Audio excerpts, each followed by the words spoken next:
Hello,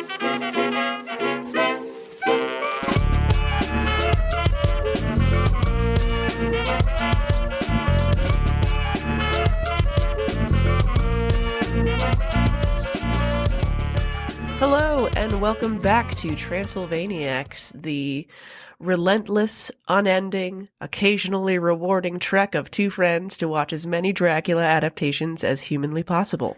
Each episode, we try to explore every film adaptation of Dracula, from Dracula A to Dracula Z. This week, we're going to be taking a look at the 1974 British made-for-TV film, Dan Curtis's Dracula, which is going to be a pretty fun episode. Will, how are you doing, my man? Not great. I have COVID. No!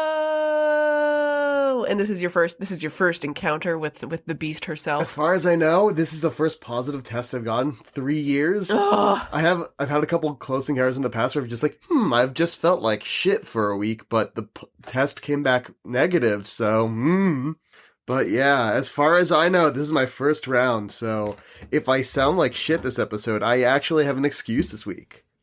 You really do, whereas I was listening back while I was editing our last episode, and I was like, God, is my vocal fry always that bad? And the answer is yes. It's always that bad, and there's nothing I can do about it. But yeah, man, I am so sorry. How did you acquire the vid? You know, I don't have any definitive answers. If I had to guess, it would probably have been from a middle-aged New Jersey metalhead from a metal cover show I went to last Saturday. I kind of knew what I was getting myself in for when I saw a guy walk out of the bathroom with a t-shirt that had like 2 shots of tequila and a Bud Light on it that said, I got my two shots and a booster right here. I'm going to blame that guy specifically, actually. As you should. Jesus Christ. I saw some of your photos from that show, though, and the Judas Priest cover band specifically, like, really ripped. Oh, yeah. No, and the guy who's doing the Dio cover band also totally ripped. Like, everyone is great, but the Dio guy in particular, wonderful. I'm also going to highlight Ancient Mariners, who are made in cover band. My friend's coworker at, like, a haunted house at Eastern State Penitentiary is the bassist for it, which is how I ended up in this endeavor. But yeah. I love this so much. There's a lot to unpack. I know, in that there's sentence. so much going on there. But yeah, worth being exhausted all the time, I would say. Yeah, man, I am so sorry. I managed to not get it thus far, even though the past couple weeks, like, it's kind of gone in phases where, like, okay, everybody, I didn't really know anybody to get the OG strain. I knew one person to get Delta. Like, 75% of the people I know got Omicron, and then in the past, like, 2 weeks, the rest of them are slowly trickling in, so I don't know what's going around specifically right now, but it seems to be getting it. Do we have a name for this? If not, can I just call it the Jersey Hesher strain? You really should, because I think that captures the spirit of it. Oh, God, one of my coworkers got it, too, and it sucks, like, I had to take my wife to get, like, a medical procedure done, so we were, like, really trying to be careful. So I've been masking at work and all that. And then literally the day before her procedure, one of my coworkers was like, hey, guys, I had a positive test. And we were both just like, fuck! Oh, God. Fortunately, we both escaped unscathed, added all of my other coworkers.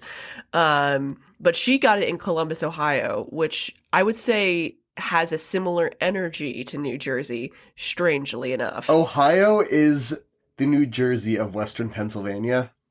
Yeah, that's a lot. That's a lot to unpack. But man, I am sorry you're not feeling well.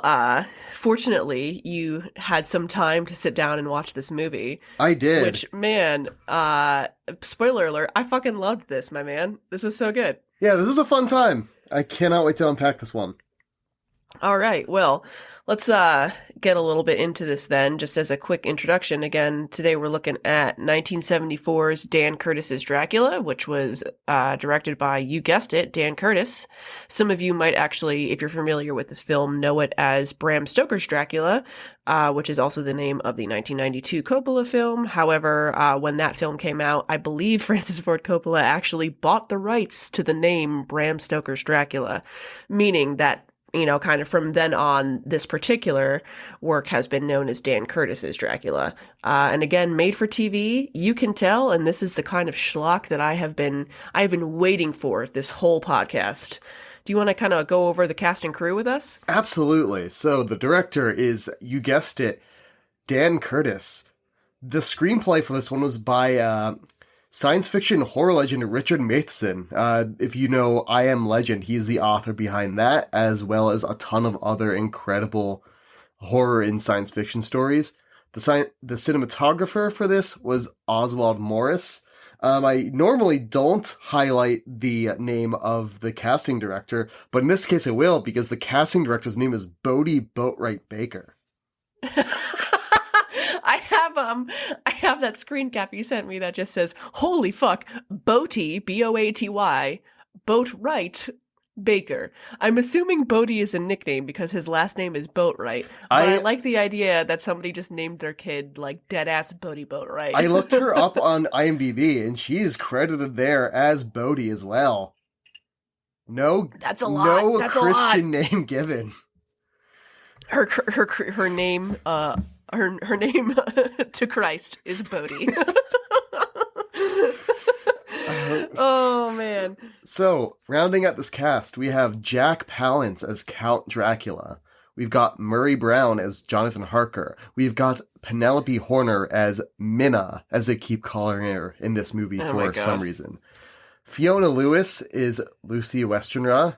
Simon Ward is playing Arthur Holmwood, who is an amalgamation of most of the Gang of Light into one guy. Nigel Davenport, who very much looks like a guy named Nigel in this whole movie, is playing Van Helsing. And then we've got Pamela Brown as Mrs. Westenra, Lucy's mom, who has a big role in this for some reason. Yeah, fascinating. So I guess we'll kind of get into the plot a bit, because this is an interesting example of an adaptation that plays it by the book in a lot of ways that some of the other films we've watched haven't, but also makes some very notable changes. I would say the most notable change is that we have no Dr. Seward, no Quincy Morris, and no Renfield. And this is probably the third or fourth movie to cut Renfield, which I get in terms of writing a script for a cohesive film. It does make me a little sad because he does bring a little flavor to the text. But as you said, this version of Arthur is pretty much all of the members of the Gang of Light excepting Van Helsing in one. So we begin with our first third of the novel, which is very similar right until the very end, of Jonathan Harker, a young solicitor in the late 1800s, heading to Castle Dracula in Transylvania. Things pretty much go exactly as they do in a lot of other versions we've seen of this so far, as well as in the novel. However, first major change, other than in the casting and the roles, is that it appears that Jonathan succumbs entirely to the brides of Dracula and is killed by them at the end of this sequence, and then kind of not really spoken of for about an hour. Am I correct about that? He shows up again toward the end as a vampire, which is a fun change. Oh, yeah. But they talk about him like literally once, where Minna, is like, oh yes, his letter said he would be staying in Europe. And then they just don't talk about him literally ever again, which seems like an odd choice to me. She seems very cool with that sudden change. Yeah, she seems 100% uninterested in her own fiance, but, that's fine. As you mentioned, the other major change casting-wise is that we have a pretty big role here is filled by Mrs. Westenra. And granted, she does appear in the books and has some important plot things, but we've not seen her on screen yet. So that was kind of a fun change. We have our section in Whitby, which takes place in Whitby this time. Shocking. Where we finally see Lucy succumb to Dracula, see her be murdered by Van Helsing for, a second time. And then we've got Minna as well. Excuse me, I'm going to say it every time. Minna. It's so fucking annoying the way they do that. Who, this is the first time we see her be hypnotized by Van Helsing on screen, which seems like a pretty central plot device in the novel to me, as to figuring out, like, that Dracula has left England and is going back to Transylvania, but they've kind of just ignored that in other versions we've seen so far. And then the final confrontation takes place back in Transylvania, where Dracula is finally killed by Van Helsing, in this version with a giant spear, which is very funny. We also run into Vampire Jonathan, but that's kind of the quick run through of the plot there. Something that this version does, which is the first to do, which I'll let you talk a little bit about, we get some good lore involving why Dracula is after Lucy in particular. Yeah, this is years before Francis Ford Coppola's version that had the same conceit. This is the first time we're seeing a Dracula movie that has the one of the two girls is the reincarnated love of Dracula from the 15th century. And that's so funny to me that, like, that has become not canon, but a lot of, you know, the Coppola version, and then kind of to some degree we see Dracula's wife in Castlevania her death incites a lot of the events of the anime. So I had no idea that something had done this prior to the Coppola version, because we wound up seeing this kind of again and again, and that this is wound up being the first thing on like a made-for-TV movie from the 70s. Yeah, I had always kind of assumed that the first movie to do that was Blackula. And it might still be. Exactly. I don't know when Blackula came out compared to this. Let me look it up quickly. But definitely the 70s. 1972. No, Blackula still has it. Yeah. Oh, shit. Damn. All right. Well, we're going to watch Blackula at some point. Oh, yeah. Yeah, this is the first one that we've seen in our quest here. Which I think is kind of fun, because in the novel and in a lot of versions that we've watched thus far, it's kind of just a straight up, predator thing where he's just attacking Lucy because she is an available woman. In the version that we watched, the 1958 Hammer Dracula, he goes after Lucy because she is engaged to Jonathan in that version, and it's kind of like a revenge thing. But that was kind of fun. We wind up seeing a couple of fun things, which are horror tropes of like old paintings that has Dracula and then a woman who looks exactly like Lucy. So that was a really good time. But yeah, man, I really enjoyed this in pretty much every way. I guess the best thing for us to kind of talk about before we get into performances and all that would be some of the rather kooky production things that happened with this film. And I see that you have some excellent notes on that. Yeah, absolutely. So, first I'm going to give you some background on Dan Curtis. Dan Curtis, if you didn't know, was the producer and creator of the 60s vampire-themed soap opera Dark Shadows. Which is amazing. And, like, at some point, I would love to watch that with you because I love a soap. I know. I've never seen it, and it feels like it'd be entirely my jam. 100%. But after that show ended, he directed 2 movie adaptations of Dark Shadows and had gone on to do a couple other made-for-TV horror movie projects.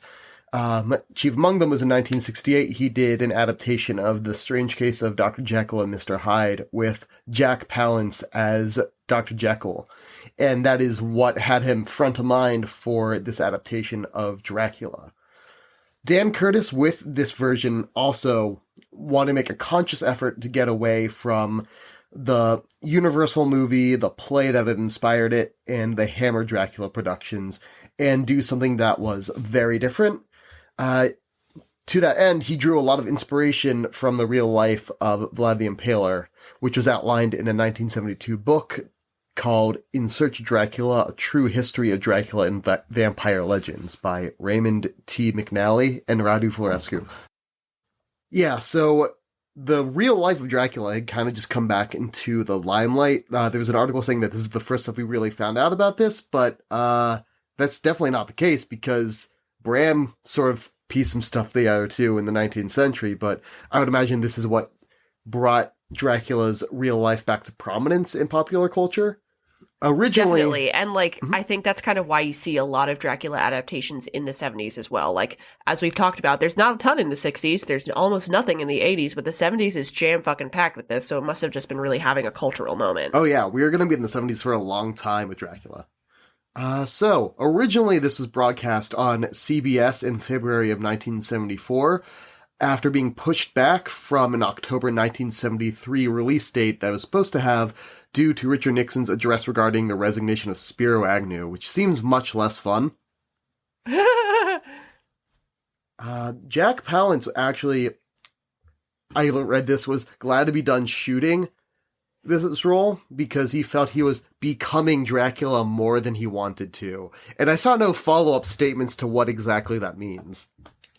That's terrifying. That's that kind of feels like a predecessor to the Heath Ledger Joker syndrome, except Jack Palance didn't fucking die afterward. But like, that is an odd statement from him. But weirdly enough, having seen the movie, I can kind of see it. I kind of know what he's talking about, but also that's an ominous fucking thing to say, my man.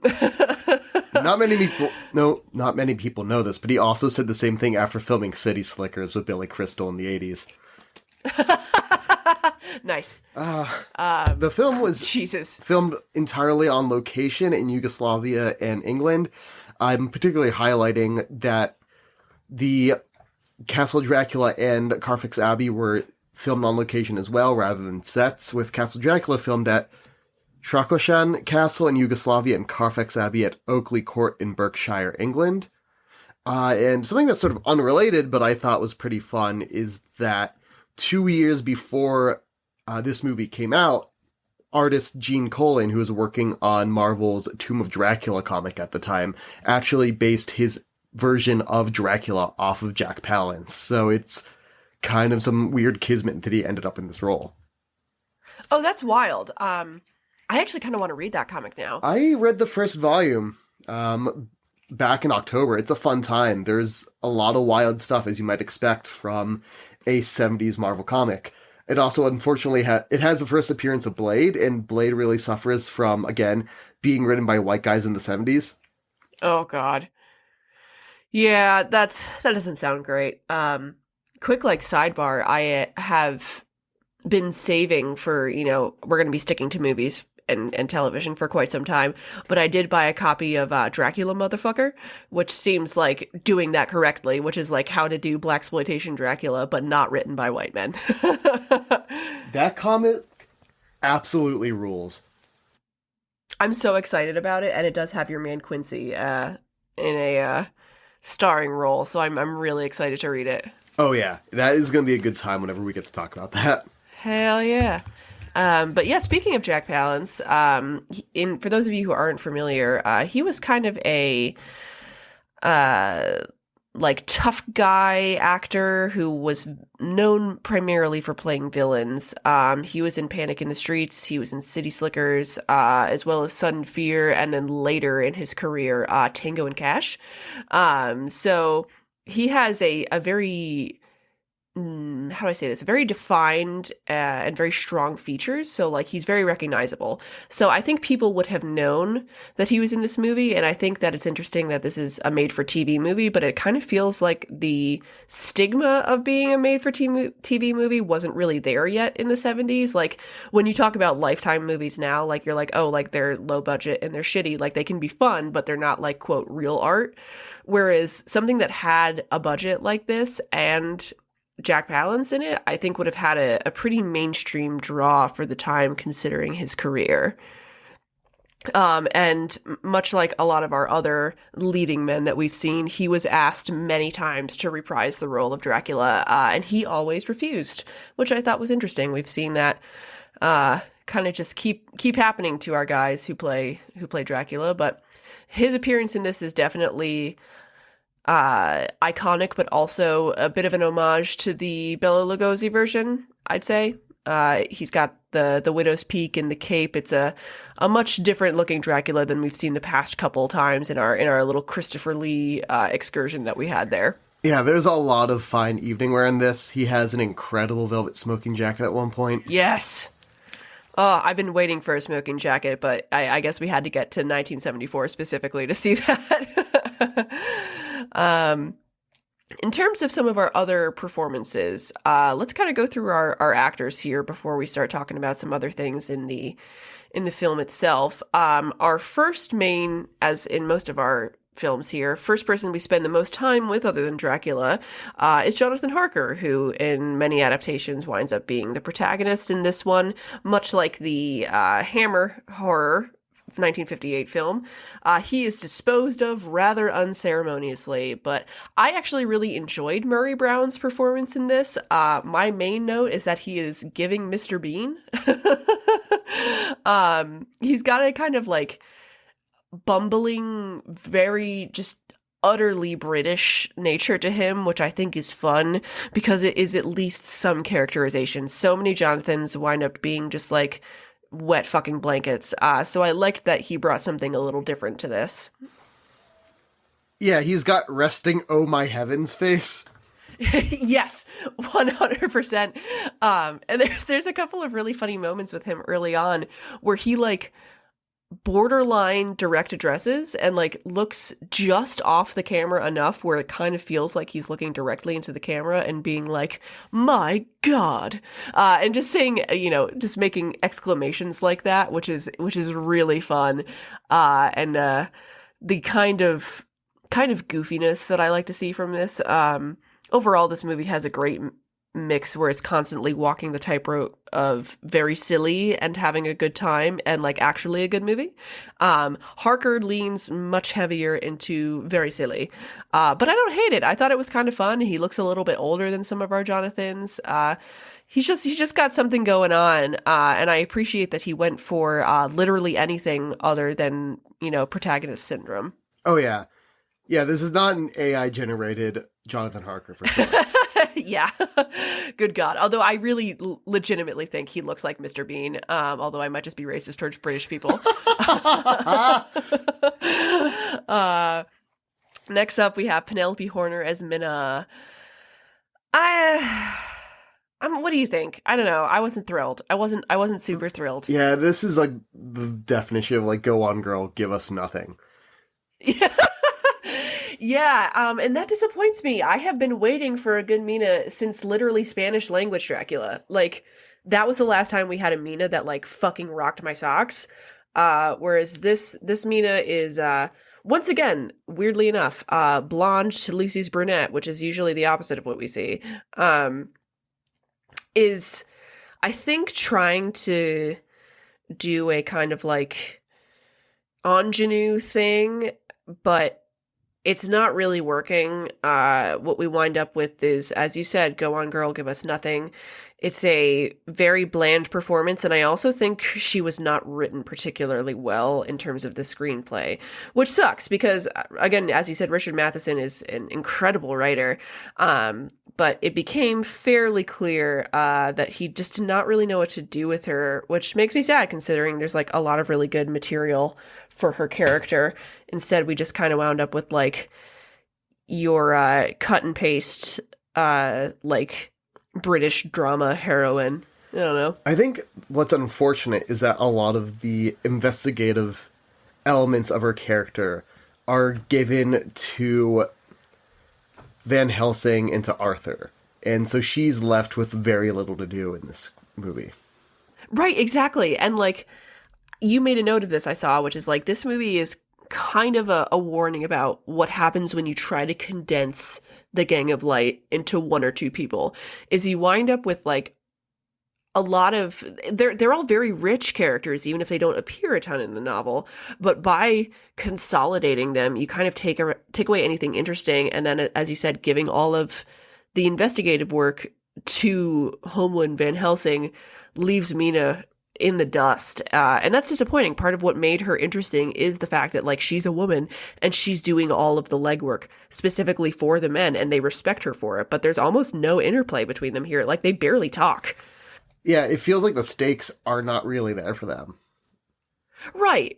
And like that's lame. I guess we can talk about Arthur then, played by Simon Ward. He did a pretty good job. But I found that, Arthur in the novel is, his primary characterization is that he's very wealthy, and he's not ashamed to do things with that wealth. Like he's happy to like use his resources, you know? But this one, you don't really see that. He's just kind of like Mr. Exposition in a way. And really, really very Twinkie looking. This one has the, he's giving discount Beetle. Yes, that is the thing, is that everyone else sort of looks, for the most part, like they fit into a period piece, and unfortunately, Simon Ward doesn't. It's the haircut throughout the whole movie. I can't get out of my head that, I'm sorry, this is a man who knows who the Rolling Stones are. 100%. He sticks out like a sticks out like a sore thumb visually. And I found his performance to be rather uninspired. It's very quiet. Like you said, there's no sense of urgency. Like, you know, why don't you care? Like, he looks a little sad when Van Helsing, like, you know, stakes his fiance through the fucking chest and blood comes out of her mouth. He like looks away. But like he doesn't seem to care. I don't get it. But yeah, it's too bad that we've got kind of our two main plot drivers being very boring. On the other hand, Nigel Davenport as Van Helsing, I think, did an acceptable job. Would you agree? Yes, this is an acceptable Van Helsing. That sums it up perfectly. Yeah, he kind of, I think, is trying to nod a little bit to Peter Cushing, like he's a bit of a gentleman vampire hunter, but still a man of action. He's got some great drip in this. He looks so good. I love his costuming. Oh yeah. I highlighted in my notes that I feel like if we don't have Quincy Morris, at least Van Helsing's got a little bit of that cowboy drip to him. Totally. He's got the long mustache, this kind of like tailcoat situation. But yeah, he did a fine job. He's got some of that kindness. Like, he's very clear with Mina early on. Like, she's like, why weren't you telling me what's going on? And he's like, you know what? Actually, you're right. I will tell you what's going on. Please don't tell Lucy's mom. She will not be able to handle that. But, like, you deserve to know. And that was a nice moment because I think Van Helsing can veer too much towards, like, stone cold, I will tell you nothing. Like, I will just do what needs to be done. So to see a little more humanity in him was nice. Yeah, I'm glad to see you highlight that moment. I thought that was a standout for sure. For sure. And then lastly, we have Fiona Lewis as Lucy Westrana. Again, we've had really killer Lucys, like 3 or 4 films in a row.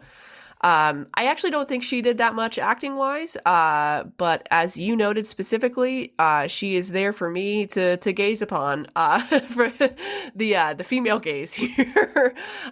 She is stunning. Something I've really liked about watching all of these is that you can actually really get a great snapshot of what the beauty standards and like sex symbols of the time looked like, because she has this super long shaggy 70s hair and like big blue eyes and pursed lips. Like she looks exactly like you would imagine like a Playboy from this era would look like, you know? It was really funny that, like, watching this movie and just watching the close-ups on her, I had to, like, pause and send Colleen a text and be like, hey, is part of the reason you like this so much because Lucy looks exactly like your wife? And like, you're not wrong. Yeah, I'm a simple woman. I see a tall, like vaguely redheaded woman with blue eyes and I go, oh, hi. I think some of the reason why I liked her performance though is actually what they do with her. I think some of the stuff with Lucy is where you see the horror of the film. There were a couple moments in this which were a little gorier than I was expecting. Would you agree? Oh yeah, totally. I was caught by surprise a couple of times. The first scene after she dies is killed by Dracula. She's left outside on like a garden bench, and the shot of her is actually really striking. There's really good makeup, but it's very frightening, and it comes up really suddenly. And then later, when Van Helsing sakes her, they fully do a like a blood out the mouth kind of gurgling situation, and I wasn't expecting that for this time period, but it looked pretty good. There's some bad blood in other parts of this movie, but they spent the money in the places they should have spent the money, in my opinion. Do we want to hop into contemporary reviews? I think so. I think we should. Yeah, go for it. All right. So, per the Vampire Book, a giant compendium by J. Gordon Melton that I used for some research in this, This adaptation was met with very strong ratings at the time it was released and hailed for its accuracy to the novel. Dan Curtis was something of a superstar in the TV realm, so he had a real following when this came out. And over time, it seemed like he was kind of forgotten because it was overshadowed later in the 70s by Frank Langella's 1979 Dracula, and then further down the line by Bram Stoker's Dracula. I also think that maybe this was only rebroadcast a handful of times in its initial run, so it didn't have the time to really build that cult following audience that a lot of these other movies had. Because I think I'd heard about a lot of the movies we'd watched, especially the English language ones, before we'd started endeavoring to do this podcast, and I just heard nothing about this one. Yeah, no, me neither. And I think that, part of it is that it wasn't broadcast a lot. It seems like it was rerun after the Francis Ford Coppola one, just as kind of a renewed interest, and since it had, lost its literal name to that movie. But yeah, this really flew under the radar, but this seems like a hidden gem that flew under the radar, as opposed to the last episode, which was something that flew under the radar because it was really fucking boring. Yeah. So, I mean, with that, I feel like I've highlighted some of the negatives, at least with the cast so far, but can we talk about what we liked about this and why this adaptation mostly worked for us? Totally. You go first. I think for me, what I really loved is there's some really striking cinematography. There's a shot of the Demeter when is beached up in Whitby with the captain lash of the wheel that is chilling, and just like, it was a shock when it was on screen. Yes. Holy fuck. I highlighted that specifically too, because like when they really put the effort into it, the makeup and special effects in this movie are like legitimately very good. And that was one of the shots in particular where I was like, whoa, that looks fucking great. Oh yeah. And I think the other thing is just the production values on the whole seem really fantastic. The fact that this was filmed primarily on location means you're not getting the staginess that you get in some of the other ones. We love the staging in the Hammer Horror Dracula movies, but they felt very barren and artificial, I think to their benefit. But you haven't really seen any Dracula movies since, I'd say probably since Nosferatu, that have had a very naturalistic feel. The interiors for Dracula's castle feel like an actual lived-in space rather than this giant vault of a prop. Yo, I'm completely in agreement with you here. I thought this looked really excellent, particularly the sets. And you're right that it was shot on location. It shows. I thought it was kind of an interesting choice to have the walls of the manor in Whitby be like bright fucking red. But it kind of works. Like it's odd, but having so much color on screen was at least visually interesting to me. And it matched the title card red almost exactly. I don't know if that was intentional or not, but I liked it. It was good.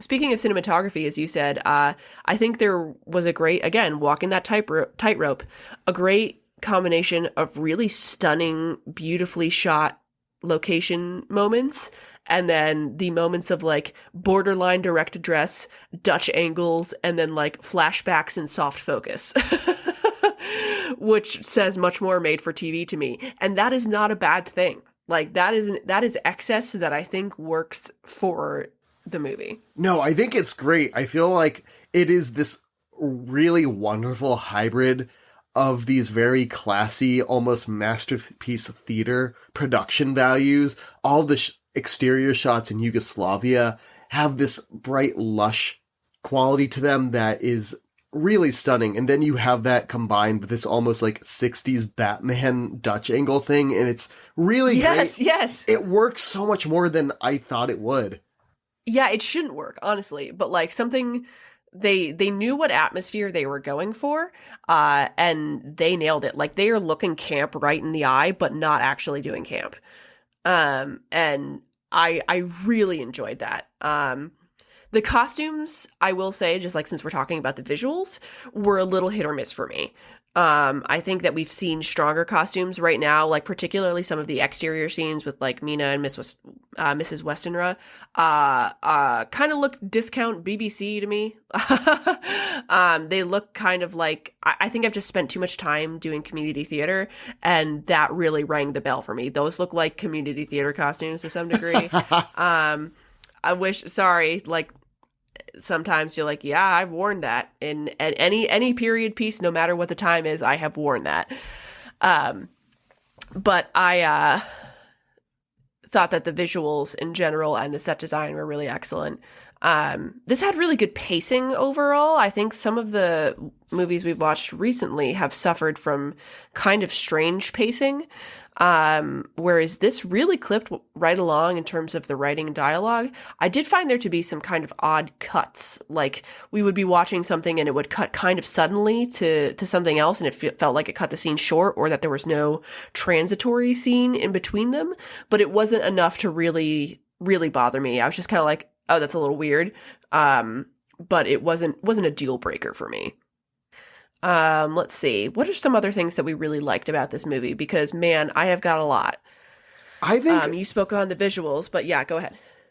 I thought this was pretty inventive, and the things that it added to the story. There's a section that takes place in a hotel at Whitby that I think was added wholesale for this adaptation. And it really works pretty well. It's just Dracula, after he's found Lucy has been killed, is just going on this angry rampage and is just like throwing people down staircases in this hotel, fighting off several guys at once. It's really cool. And I think it also speaks to the raw power that you get with Jack Palance in this role. Totally. And my main note with Jack Palance is like, he really carries this movie. It's a good movie regardless, but he does a great job. And I would describe his performance as like very genial, but with a feral edge to it. And you see, like you said, that raw power. He fucking throws a man out the window, and like, you're scared of him. He does a good job. He's got the exterior of the Bela Lugosi charming gentleman Dracula, but is not afraid to fucking punch a motherfucker in the face. But that was a great addition. Agreed. I think where you see the difference in his performance versus others is that in the scene in his castle where he's telling Jonathan that he is going to write a letter back to Hawkins and to Mina saying that he's going to spend a month at Dracula's castle, usually it feels like, oh, he's using some of his guile or some of his mystic powers to fog Jonathan's mind to get him to write this. And this, the energy is, oh no, Jonathan is doing this because Dracula's giving him the attitude of, do this or I'm going to break your kneecaps. Yeah, fully. He like throws his own bag at him and he's like, write the letter. You're like, damn, all right. But yeah, that actual physical power, which makes sense relating this back to like being based on Vlad the Impaler. Like, there's your military history, but also like this man is good at fighting, and he has retained that in his years of being alive and killing stuff. Yeah, man, I thought his performance really carried a lot of that combined with the really gorgeous visuals. And I think that this is a fun way to do campy. Like, I really thought, I was shocked at how well some of the sillier choices in this, both aesthetically and script-wise, wound up working with the moments of genuine horror. I think that's why I like horror comedy in general as a genre. But when you get that combination, it's just a really engaging watch. And I think that was surprising considering that neither of us had even heard of this before we started this project. I think, and maybe I'm spitballing here, I feel like what Dan Curtis brings to the table is, as somebody who was producing a soap opera for years, this is a guy who has an idea and a real eye for what audiences want and what's going to keep them engaged. And I think he's able to bring that into this adaptation in a way that some other auteurs aren't able to do necessarily. I'm sure when we get to Francis Ford Coppola, that is a movie where he's like, this is my vision, this is what we're doing. And that's never the case with Dan Curtis. He has an understanding of what is going to make for fun TV for the widest possible audience. So give him a little terror, give him little bits of humor, make an adaptation that's going to just roll along. And it works really well. And I think that This also does a good job of walking the line with sexy, but not being straight up exploitation, nor thinking that it's sexy and in fact being really boring.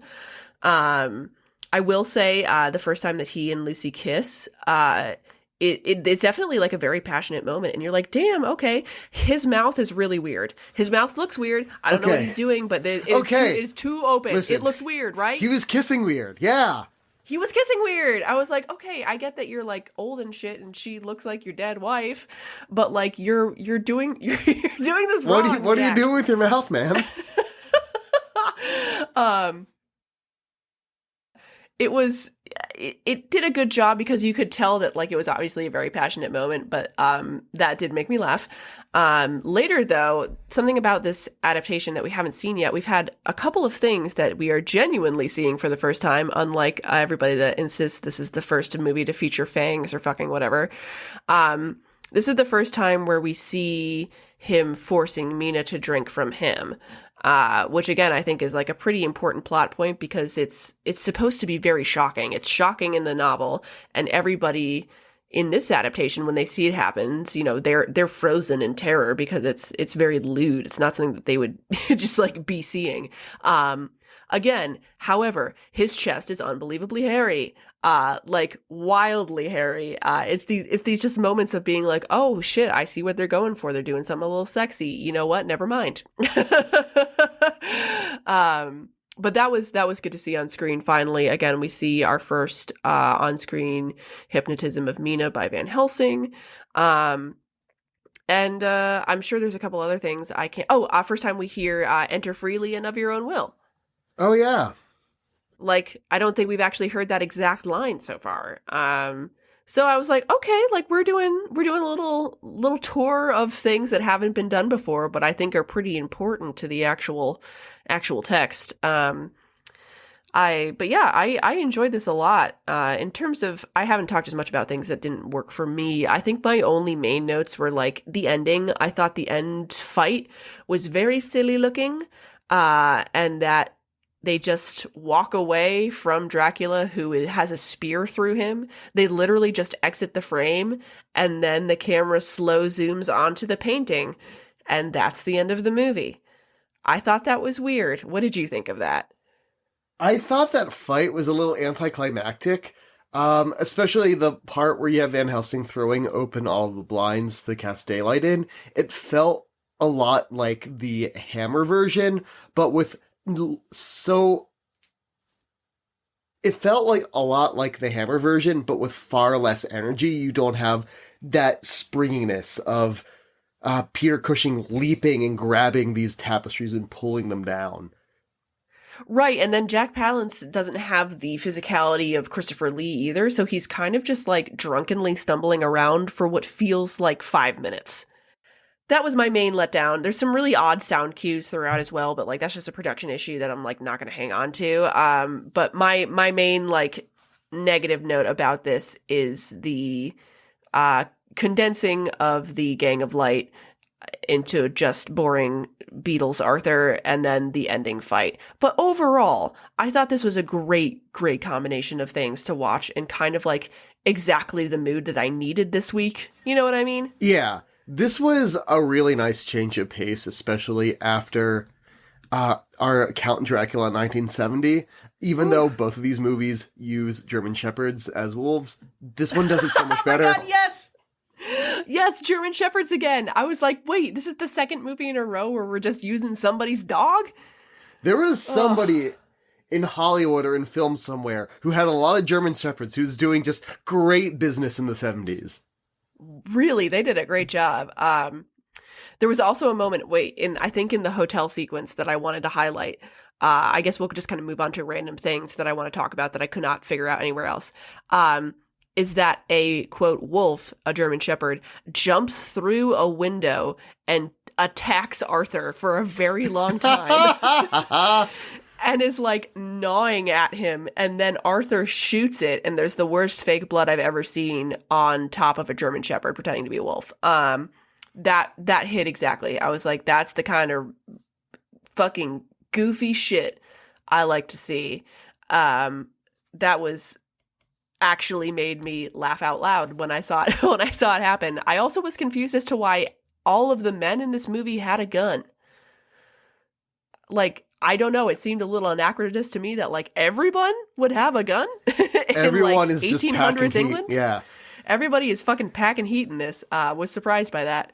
And then I was also laughing again just in like random bits. Van Helsing literally giving Arthur cocaine to stay awake to watch Lucy. He was like, "Here's plenty of stimulant." I was like, "That's 100% cocaine."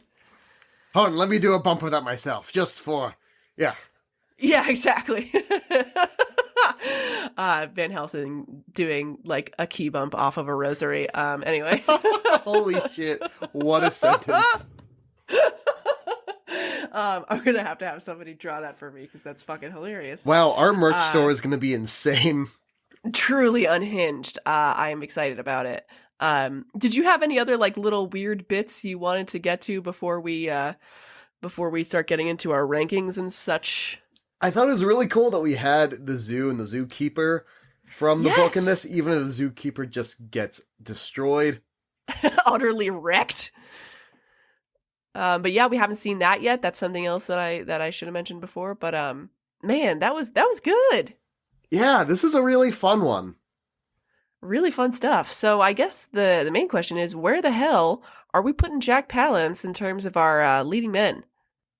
This is hard to think about. I haven't thought about it yet. Yeah, where do we have him so far? I think right now we've got, is it Bela at the top? We've got the two different Christopher Lees tied. And then Max Shrek. Oh, and Max Shrek. Yeah, thank you. Yep. And then we have the rest in various orders. I imagine it's like Viorius, and then we've got Turkish Dracula way at the bottom. Yep. Okay. Where are we putting Jack Palance? Where does he go for you? Oh, man. I think I'm going to put him... I think I'm going to actually put him right under Bela Lugosi. Oh, interesting.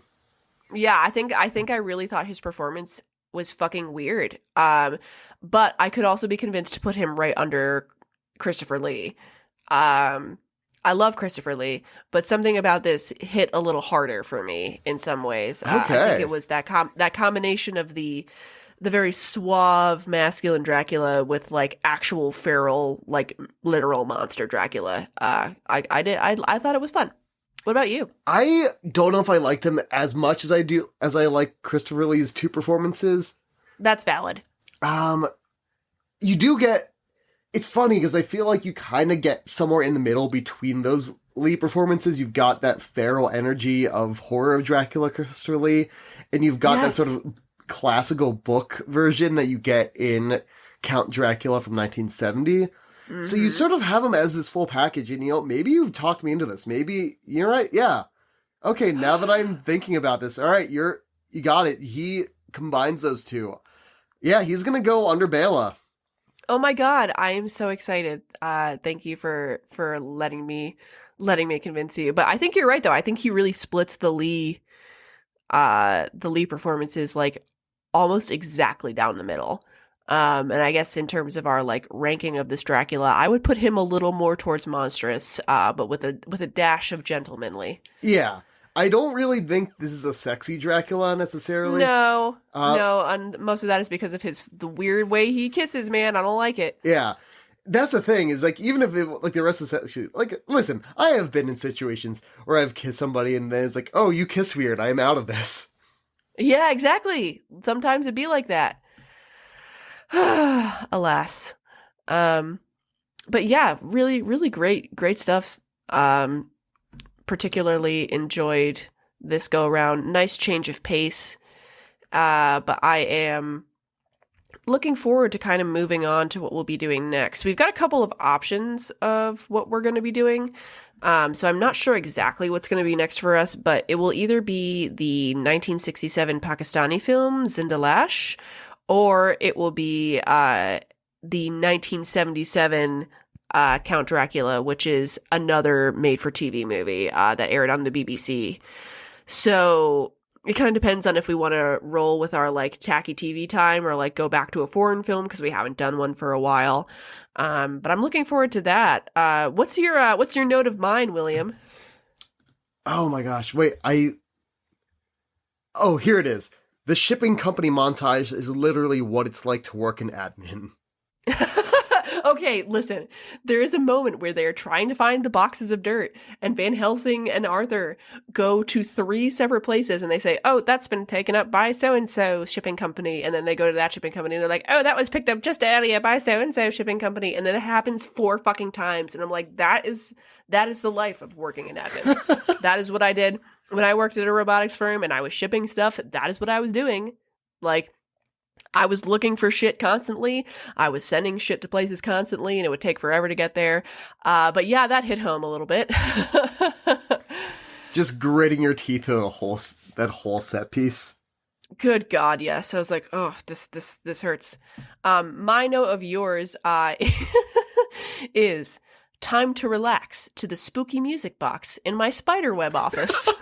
Okay, yes, because there's a part where when Jonathan has just decided he's going to wander around the castle, he just, like, finds a bottle of wine in this spiderweb-covered office that also has Dracula's coffin in the corner of the room. And he just, like, turns on a spooky music box and kicks his feet up and has this wine in objectively the scariest office I've ever seen in my life. Like, this is fine. Legitimately. Well, before we say goodbye, I believe it's my week to read a tweet. It is, yes. What do you have for us? Oh, well, wonderful. This week, the tweet is coming to you from @TopherFlorence. Back in the day, if you did a TV show called Surf Dracula, you'd see that fool surfing every week in new adventures. But in the streaming era, the entire first season got to be a long-ass flashback to how he got the surfboard until you finally see him surf for 5 minutes in the finale. Painfully true. So true, Topher Florence. So true, King. Anyway, thank you guys so much for joining us. We'll see you next week. Bye.